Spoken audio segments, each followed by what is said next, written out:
The Yeah We Know podcast. It has something for everyone. I just don't know. I don't know what to think. I don't get it yet.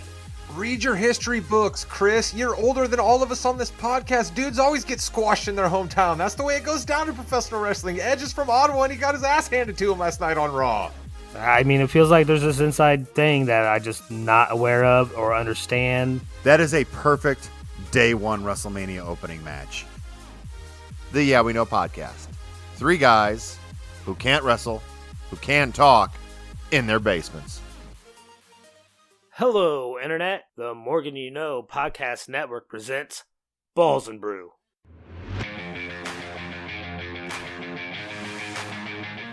Welcome to another edition of the flagship sports podcast here on the Morgan You Know podcasting network, and I'm verklempt. I'm trying to hold myself together. We are back after his long summer vacation where he gets a little time off and away from the podcast. The football season is upon us, so I'm about to say hello to our friend, the football handicapper, our guy, Josh Williams. Josh, hello. What's up, boys? It's great to be back. It's only July, but it's never too early to start talking football and getting ready for the season, man. Listen, here's what you do in the broadcasting world, Chris King. Chris King is with us, as he always is, on Balls and Brew. Chris, hello. Are you guys ready for some football? I am. Well, I'll tell you who's not ready for football, Chris, and you always lead with the positive and then you come with the negative, right? So that's why I led with Williams is back, but still not with us, Jimmy Jamriska. We had no Yeah We Know podcast last week. We had no Balls and Brew last week. We have no Jimmy on this week's episode of Balls and Brew. Jimmy is on his summer vacation, much like Williams was just on his summer vacation. But Jimmy, unfortunately, still has to edit every episode of the podcast that comes out, even when he is on summer vacation. And to that end, if you only listen to our sports takes here on the Morgan You Know podcasting network, you're missing out because we put together a ranking of all 6 Mission Impossible movies leading up to celebrate Dead Reckoning upon us in theaters. Check that out. Go check out Mission Impossible Dead Reckoning. It is a great movie meant to be seen in theaters, a thrill ride on the screen. We are going to have a thrill ride with Mr. Williams, picking games and all the fun when the season starts. But this year, we're going to bring him on, and every week leading up to the season, we will tackle one division. We will go over a few things that you need to know about what's different in the division. We're going to give you a little fantasy nugget. We're going to talk about scheduling within that division. We're going to pick a winner. It's going to be good, solid stuff for you. All divisions will be hit. Maybe we'll even pep you in with a couple of special guests as we go along in each division. Who knows what fun could be ahead of us this football season. Today, we will start with the NFC East.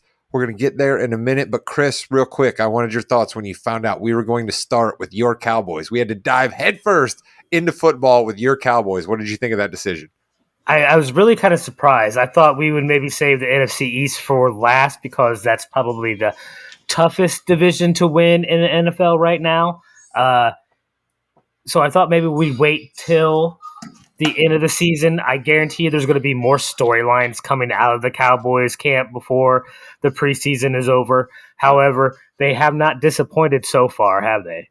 They certainly have not. The Cowboys never disappoint. Jerry Jones being involved with that team and just the Cowboys' overall interest level always means there is drama for them. But we will get to the NFC East, but we will start with a couple of little newsy nuggets that we feel like we need to knock off the top before we get to our hardcore preview stuff. And I want to start because it's the Morgan You Know podcasting network, and I am nothing if not selfish when it comes to our football coverage here on the podcast. That's what you love from me.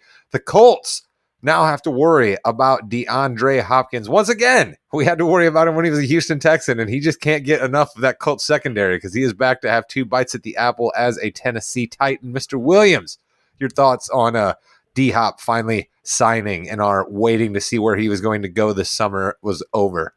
Tannehill finally gets a decent wide receiver to throw to.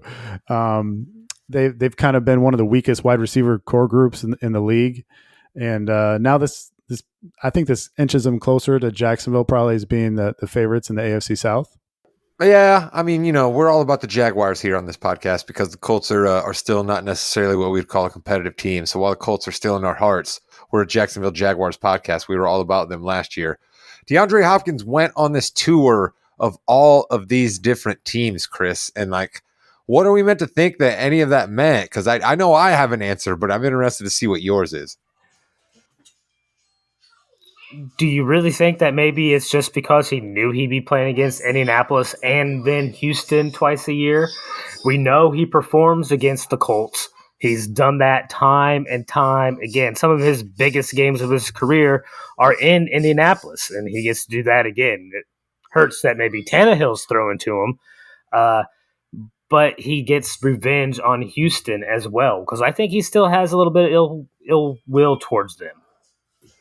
Yeah, I mean that'd be great, right? If we were trying to write the storylines for a novel about football, but I think this comes down to one thing, right? All these contenders that wanted Hopkins, they were like, "Yeah, sure, come sign for the veteran minimum, and we'll play you." And DeAndre Hopkins is like, "Whoa, wait a minute! No, I'm not signing for the veteran minimum. Odell Beckham got $15 million in Baltimore. You got to give me something close to that." And it went on and it went on and it went on, and finally the Titans were like, "All right, we'll give you close to that," and that's all it is. I think this man wanted to make sure he got himself one last decent payday.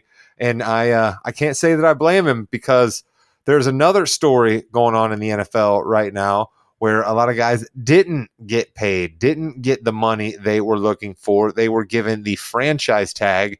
And unfortunately, a lot of them were under the same position, and they all started making a whole lot of noise the other day. Mr. Williams, I'm interested in your thoughts on the franchise tag running back discussion that was happening the other day. I've been saying for a couple of years now that they need a whole new CBA. They need a whole new separate CBA for running backs. They should allow running backs to only play 2 years in college so that they can get to the NFL earlier with less wear and tear. Then they should only have to play 2 years on the rookie contract, and then let them go to free agency. Let them get paid in their prime, and so that you accumulate at least one extra contract deal for the running backs, because these running backs are getting cycled out of the NFL in 5 or 6 years, unless you're really, really good. But even the really, really good ones are starting to decline at 29, 30 years old. So yeah, I think they need a whole new CBA agreement just separately for the running back position. So you want to create special circumstances for just that one position on the team? Correct. Yep. All right. Now, let me ask you another question. Do you believe that on some level, every single guy on an NFL roster is he's lucky if he can make 6 years, right? Like, aren't on some level these numbers similar for a lot of position groups, but because we play fantasy football and because we know running backs' names, that it hurts us a little bit more? But isn't the NFL basically always younger, cheaper, and guys are just getting cycled everywhere, but we just don't know them? Is there any truth to that? Yeah, but I feel like the running backs get the blunt of it, man. They're just getting beat. I mean, 25 plays a game. I mean, so I just feel like they should get new recycled contracts more and more. I mean, we're getting to a point where we're going to be non-existent of the true running backs. All right, Chris. So Williams is saying special treatment for running backs. He's saying create a system where you have a cast of players. You have the running backs here in one group, and then you have all other position players in another group, and then quarterbacks, I suppose, in a third group, even though they're not going to be classified that way, but the amount of money they get paid puts them in a different class. So you believe you guys are pro-class system here when it comes to NFL contracts? I don't necessarily completely agree that the running back should have special contracts or a separate CBA from the rest of them. The problem is that ownership and the league in general aren't treating running backs the way they treat every other position group. Yes, you're right. There is a plethora of recycling of players. The average player lasts 3.5 years in the NFL. The way people get continued contracts and continued playing time past that original rookie contract is because they're making all pro teams, they're making the Pro Bowl, they're winning awards. If you're a running back and you do that, you're still not going to get that second contract. Okay, now listen, on that point, I'm willing to listen, right? On that point, I'm willing to listen. If you can start giving me hardcore data that no matter how well you perform at running back, you're not going to get rewarded, then I'm going to say, okay, maybe we can do something then. But here's what else I would say, right? On some level, aren't we going to have to let the market determine this?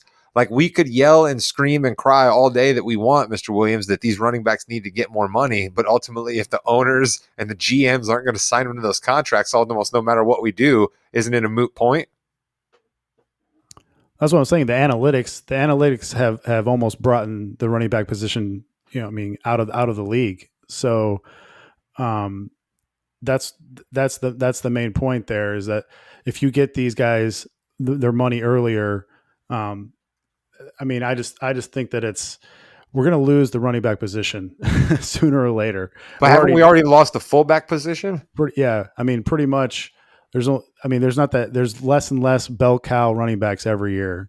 So, well, and you're having these guys that are getting drafted in the 3rd, 4th, 5th, 6th rounds at running back that are outperforming guys as well that are 3 or 4 years. We see it in Dallas. That's why they were able to let go Zeke. They probably should have done it a year earlier, but Zeke got that extension because he had been all Pro Bowl running back.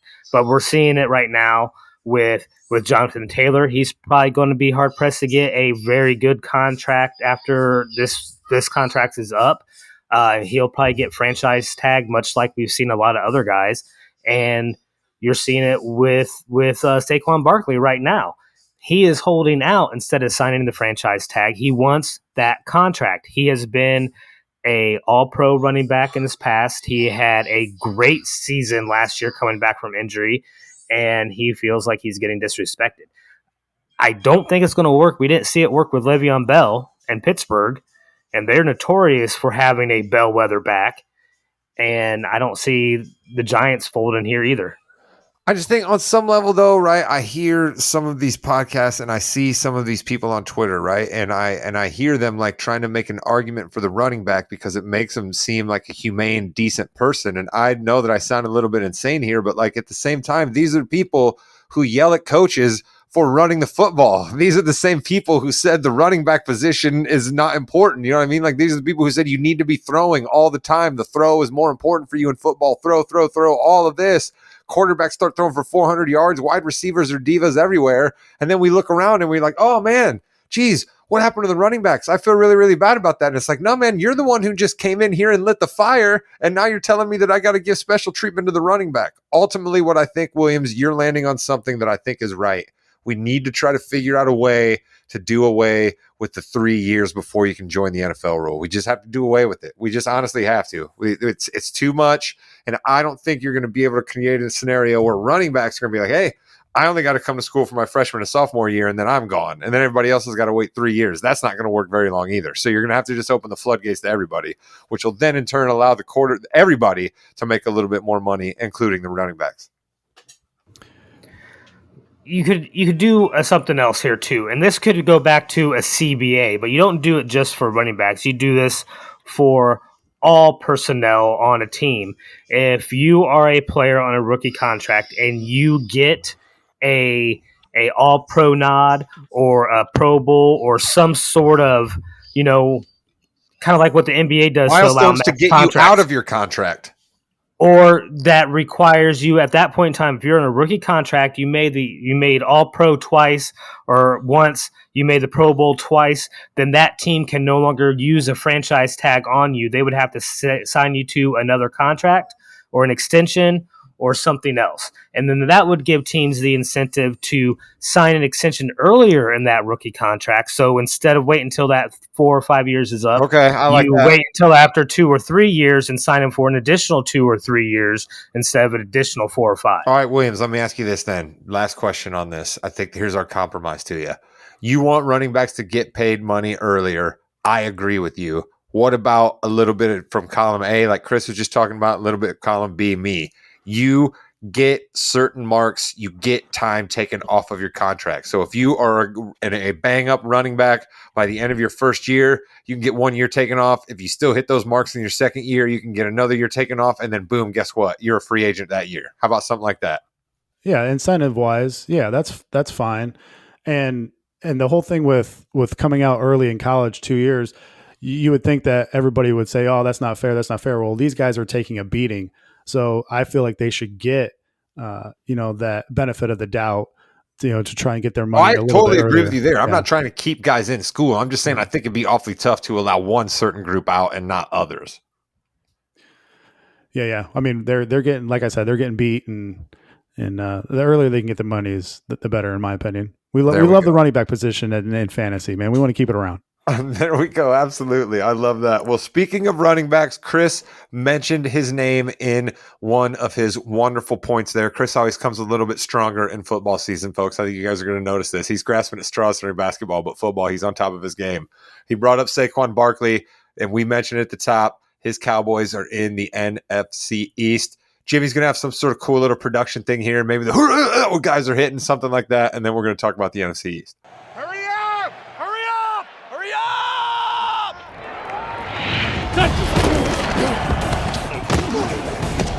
All right, Chris, what happened in the NFC East last year? Update us. Who was first? Who was second? How did things go in the NFC East last year? Well, I think everybody knows the Eagles pretty much dominated the NFC last year for the most part, including the NFC East. Jalen Hurts was runner-up in the MVP. That was the big story. The other big story is we had 3 teams get into the playoffs from the NFC East last year. The Eagles, my boys, and the New York Football Giants. Of course, the Commandos were close. They finished 8-1, but they did not make it in. It was a strong NFC East last year. There we go. Mr. Williams, what is going to be different out of any of those teams coming into this year? Well, Philly lost both their coordinators, so that's a pretty big loss there. And Washington picked up Eric Bieniemy, the offensive coordinator from the Chiefs, and he goes as the offensive coordinator now. A little bit of a pay raise for Washington there. Yeah, I have the future odds here. The futures here for the division: Philly's minus 135, Dallas is plus 190, the Giants are plus 900, and Washington is plus 1600 this year in the NFC East. Ooh, Washington plus 1,600. Then I'm going to take a quick guess here, and you maybe don't have this at your fingertips, but Ron Rivera's got to be high on first coach fired. Then, if we're looking at those odds for the Redskins in that division, not the Redskins, excuse me, the Commanders. Yeah, and I feel like maybe if they get off to a slow start and everyone has wanted Eric Bieniemy to get a head coaching job, you're definitely right. I think Ron Rivera is on the hot seat real quick. And the strength of schedule this year, Washington has the toughest strength of schedule out of any team in the league. So how's that even possible? They weren't that good last year. That's I don't know. I don't make up the schedule. I just all right, fine. Listen, Mr. Williams, you usually have an answer for me. I'm sorry I stumped you on that one. Chris, early on, before Mr. Williams starts hitting us with a lot of his tidbits, your thoughts right now as we're getting ready to embark on another year for your Cowboys. It's really what I think the hottest coach on the seat is Mike McCarthy. I think he is on a hotter seat than what Riverboat Ron is on right now. The Commandos are still in who knows what type of flux situation. The sale of that team is still trying to go through. We don't know what that's going to affect. That the new ownership probably won't want to fire a coach in the middle of the season. They're using a second-year quarterback who only has one start, so there's a lot of leeway. I don't think they're going to get rid of Riverboat Ron this season. I think Mike McCarthy, if the Cowboys don't at least challenge for the NFC East and or win a couple of playoff games, I think you could see him go real quick. All right, Williams, respond to that. Riverboat Ron, Mike McCarthy, battling in the same division, battling to be first coast fired, according to Chris King. What say you? No. And I'm not a fan of McCarthy, but I don't see him getting It's ridiculous. There's no way McCarthy's getting fired like 4 or 5 games in. There's just no way, Chris. The guy made the playoffs 2 years in a row. Yeah. He's taking over play calling duties. All right. This is make or break for him. I know he has Brian Schottenheimer, who's a pretty good OC. No, he's not. But Schottenheimer's not calling the plays either. Good. That's good for Mike Dallas. McCarthy is. I don't know if Mike McCarthy is the guy I want to be making. Listen, to be clear, you don't want McCarthy or Schottenheimer, but these are the cards that you're dealt down there in Dallas, all right? Name me the last time Jerry Jones fired a coach in season. See, bam. I don't think he has Bingo. fired a coach that Bingo. season. But I don't think Just Riverboat told everybody, Ron's Chris, that you were going to be on going top of your to game get- for football season, and then the first thing you do is tell everybody Mike McCarthy's going to get fired. This is your fandom coming out. You get on me all the time about it. Listen, I say he's on a hotter seat than Rivera. That's what I'm All saying. right. That's what my point Okay. is. Not that he's getting fired midseason. I just think that's a hotter seat. He has more to lose. Oh, wait a minute. Okay, but see, now you're going to force me to. What's the definition of hot seat? Wouldn't definition of hot seat mean somebody's going to get fired? You just said McCarthy can't get fired, but he's just going to be a hot seat all year long. How does that work? That's because it's Dallas and it's Jerry Jones, and anybody who's a head coach is essentially on a hot seat. It's just hotter this that's year than just it hasn't been in the It's past. just a pressure cooker. It's not a hot seat. Come on, get your terminology right, No. Chris. Come on. Good thing this is the preseason. You need to sharpen this up as we move along here. All right, Mr. Williams. So I'm imagining here that, as you said, the Redskins have a tough schedule. That probably means everybody in the NFC East dealt bad hand that way. What else you got for scheduling wise? It's kind of surprising. Philly has the 11th toughest. Dallas has the 17th toughest. The Washington is number 1, and the Giants have the 4th toughest. So it doesn't get any easier for the two teams at the bottom of the NFC East. Man, even the schedule makers don't like Danny Dimes. What did that guy ever do to anybody, man, except just be a plucky underdog who's trying to make it? And then the schedule makers have it out for him. All the New York media sort of has it out for him. What in the world? All right, so Mr. Williams, I imagine you're not willing to go out on too much of a fence here and say that the Eagles are going to falter, because, I mean, I think I know you pretty well, and they have a really strong roster there. They do, and I love their draft too, but I think I'm higher on the Cowboys than Chris is, because I think this is really close between Philly and Dallas. I think both teams could win about 11 or 12 games here. And what is on the side of Dallas here is that no NFC East has had a repeat champion in 18 years. So, I mean, Dallas, it's right there for Dallas. And they reclaimed Dan Quinn as defensive coordinator. That was huge for them. They still have Micah Parsons. He finished 2nd defensive player of the year last year. They still have a really good defense. They get Brandon Cooks on offense. That should open up the running lanes for the running game. If that guy's so good, how come every team he's on gets rid of him? Yeah, it's weird. And he puts up numbers everywhere he goes. I've heard that he's tough to deal with, but he's kind of what receiver is special. it from the stories we hear these days? Yeah. CeeDee Lamb had over 100 catches and over 1,300 yards last year. So this is a good offense. They have a little bit easier schedule than Philly. I think Philly has a little bit more talent, but I think this is close here. 11 or 12 wins for either team. I think either team can win this division. Chris, you're foaming at the mouth over there, my friend. Come on, what do you got for us here? Mr. Williams likes your boys. Is that the kiss of death, or are you excited? I am excited. It's funny that it's been 18 years since there's been a back-to-back winner of the NFC East. It's also been 18 years since the Commandos have won a playoff game. Good stat. The Cowboys have the potential to be a really good offense.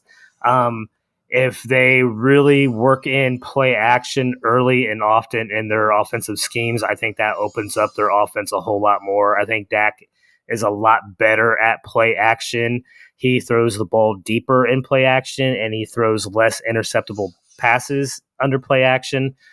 I think that's a key. We don't have to worry about feeding Zeke. Our offensive line is healthy. We still got Micah Parsons. We got Gilmore from the Colts. Our secondary is tough. Right. Our lines are both tough. This should be great, and I'm scared to death as a Cowboys fan that it's going to fall apart. Nice. All right, listen, Mr. Williams, let me ask you this last one here then. All right, so we've mentioned we don't like the Commandos very much. We've mentioned that you like the Cowboys. Eagles are definitely going to be strong. We mentioned the name Danny Dimes. This Giants team made the playoffs last year. We all loved our guy Brian Daboll. What changes did the Giants make? What can we look for out of my team that cashed me a winning ticket last year, baby? Giants to the playoffs. And they got me the Brian Daboll Coach of the Year too. I hate saying this because I love Brian Daboll, but I think the Giants are going to take a step back this year. They were 9-4-1 in one-score games last year, thanks to Daboll. But that is more likely unsustainable to do it again this year. They're only favored in 6 games, and that D last year was next to last in yards per rush attempt, and they're bottom 8 in forcing turnovers, and they didn't really add anybody in free agency, or they did get a good corner first round pick out of Maryland in the draft, but they added a few wide receivers, Paris Campbell from the Colts, Darren Waller, a tight end from the Raiders, and they also added Jamison Crowder. So they got a few other weapons, but this schedule is super tough, man. The 4th toughest in the league. They did no favors for the Giants this year, and I just think the 1-score games, they're just a little too unsustainable here. So I think one of my best bets is the Giants under 7.5 wins this year. Giants under 7.5. My Giants cashed me a ticket last year for going to the playoffs. This year, maybe they cash a ticket for not being as good. Paris Campbell to the Giants. That makes a lot of sense. The Colts are just so overloaded with talent. They can just let a tall, pretty good hand wide receiver go out of town. What do they need him for? They don't have a young quarterback they're trying to groom or anything in Indianapolis. What's going on down there? Just play Minshew already. Don't worry. We'll get to the AFC East. That'll be a lively episode when we get there. All right, Chris. Williams told us he likes the Cowboys. I'm making you go down with the pick right now. Are you picking your Cowboys or are you picking somebody else to win that division? No, I'm picking the Cowboys. I'm sticking with my boys. I do think they have an opportunity to win this. I do see the Eagles taking a step back. I'm a little bit worried. They lost a couple guys on their offensive line, and the other guys that are left are older. They had to let go some really good vets that were pivotal to that team last year due to salary structures and things like that.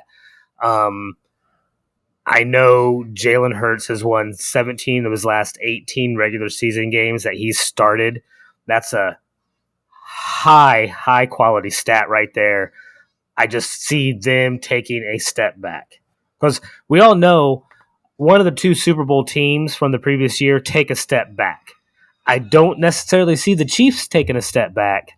I do see the Eagles. So I'm sticking with my Cowboys. All right, Williams, I sort of assume that you said you like the Cowboys more than the Eagles. Is that if I'm making you make an official pick, which I know you hate, but are you going to go with Cowboys or are you going to switch it up?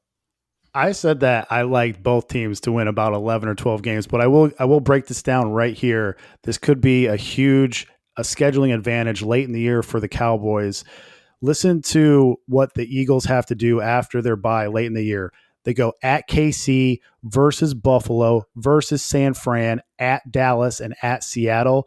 At Dallas game, the Cowboys get 10 days off to prepare for it, and that is the 3rd straight home game for the Cowboys there late in the year. So that's a huge scheduling advantage for Dallas there. See, Chris, the schedule maker's trying to soften the blow for your guy Mike if he makes it through that hot seat all year. Come on. I could easily see both these teams winning about 12 games this year. See, he does this all the time, doesn't he, Chris? You got to help me. He still hasn't picked. He still hasn't said who. If you want me to pick, I'll take the value. I'll go Dallas plus 190 to win the division. I think there's value there. All right. I have a different strategy this year when it comes to the picks. I am not the one you come to this podcast for the analysis. We leave that to Mr. Williams. We leave that to Chris. Jimmy's got good takes on the NFL. I am here to help direct traffic and to bring entertainment. So why not that the Commandos, as Chris continues to call them, I will call them by their proper name, the Commanders, put it all together with an F.U. Dan Snyder season. He finally gets out the door. I'm pretty sure I saw that the NFL Board of Governors approved the sale. This thing's going to get moved along, and before this year is over, he will be out the door, and the Commandos are going to surprise everybody and win the NFC East. What do you say, Williams? The advanced lines have Washington favored in 2 games this year. See, this is what I'm talking about, dude. If we ever had a Mighty Duck season in the NFL, the Commanders are ready to pull it off this year, and count me on board for it.